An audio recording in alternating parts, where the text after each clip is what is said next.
हजुर अहिले त मिटर छैन रहेछ हो हजुर तर मिटर भन्दा म त कोइन बक्स भन्छु कि त्यो चाहिँ कोइन बक्स भन्छ कन्तुर हजुर होइन हजुर के छैन यसलाई चाहिँ हामी लाइभ पास बाटो मिटर पनि लाउन सकिन्छ नि होइन दा बाटो मिटर आएपछि त्यहाँ फोन गरिरहनु परेन हजुर यो गरेर हुन्छ होइन हजुर ट्याक्कै आफ्नो जग्गामा मिटर पनि ल्याउनु त्यसको जग्गामा चाहिँ हामी त्यसो गरिराख्नु होइन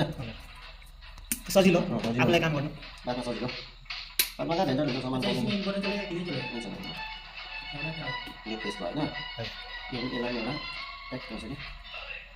हिजो अस्ति भिडियो भनेको जस्तो फेरि गिलास गिलासमा त हातले चलाउनु थाल्यो भनेर है अहिले त्यसमा लाइन छैन जति छैन हाम्रो चाहिँ यो चाहिँ हामी हातले दिँदैछ के हुँदैन अब तिनवटा तिन सकिन्छ हो एउटा दुईवटा तिनवटा छैन 1 2 3 छैन होइन यसलाई चाहिँ हामी एउटा एमसिबी चाहिँ लाइट गरेर राख्छ लाइटको चाहिँ हामी 10 एम्पियरको हो 10 एम्पियरको चाहिँ यहाँ हाल्ने यसरी लाइटको फेस लाइटको भयो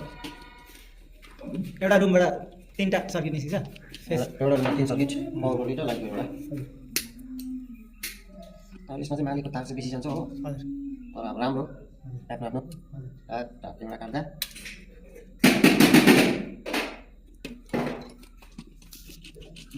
अलिकति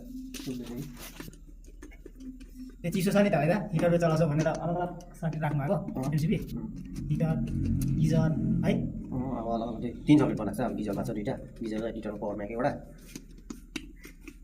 त्यस्तो छ टाइट चाहिँ मजाले दिनुपर्ने हुन्छ ल यसरी टाइट चाहिँ मजाले दिनुपर्छ टाइट चाहिँ एकदम फुल टाइट दिनुपर्छ नभए चाहिँ त्यही हो बिमार फेरि गर्दै गर्दै राख्छ लड्ने सर्ने होइन हजुर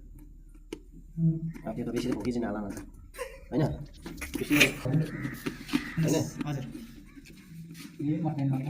लुज कनेक्सन छ भने त्यही हो घाउ नै त्यो यिनीहरूको चाहिँ यहाँबाट ठुलो बेसी हुन्छ लुज कनेक्सन छ भने चाहिँ अब यो यसको मुनिको बार छैन बार नलाएको त बार यसको बार चाहिँ छैन अब यो पिबिसीमा आउँदैन नि त अनि यसो गर्दा पनि सजिलो हुन्छ होइन त्यो बार भन्दा पनि यो चाहिँ अलिक सजिलो एउटा एमसिबी बिग्रियो भने टक्कै तार निकाल्दै पनि भइहाल्छ होइन नभए पुरा बार गर्नुपर्छ नि त एउटा एमसिबीको लागि है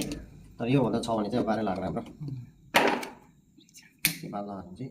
राम्रो हुन्छ नि त अब यो चाहिँ अलग अलग करेन्ट भोलिदेखि पाइहाल्नुहुन्छ करेन्ट चाहिँ भोलिदेखि ढल भइहाल्छ तपाईँको हो तपाईँको बत्ती बलिहाल्छ भोलि भोलि लाइट आइहाल्छ तपाईँको बत्ती भोलिदेखि झिलिली त मिठाई खानुपर्छ नि मिठाई खानुपर्छ न अब हामी कहाँ दिन्छ हामी त जलाइदिन्छ हामीलाई पनि दिनुपर्छ मिठाई त हामी त बत्ती बालिदिन्छ हामीलाई पनि मिठाई दिनुपर्छ लिएर आउनु पऱ्यो मिठाई यहाँ रसदानाहरू यसो 2-3वटा बेसी त माग्दैन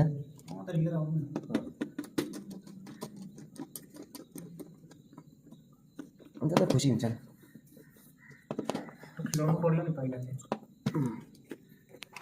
होइन बस